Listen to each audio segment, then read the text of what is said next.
श्री गणेशाय नमः।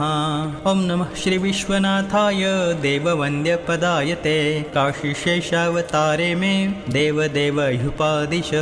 ओम मायाधीशं महात्मानं सर्वकारणकारणं वन्दे तं माधवं देवं यः काशीं चाधितिष्ठति।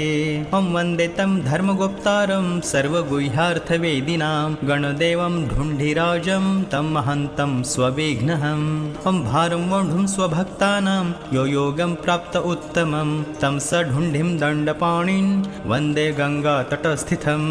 ओम भैरवं दंष्टाकरालं भक्ताभयकरं भजे दुष्टदण्डशूलशीर्षधरं वामाध्वचारिणम्। ओम श्रीकाशीं पापशमनिं दमनिं दुष्टचेतसः स्वनिःश्रेणिं चाविमुक्तपुरीं मर्त्यहितां भजे। ओम नमामि चतुराराध्यं सदा निम्नीं स्थितिं गुहां श्रीगङ्गे भैरवीं दूरीकुरु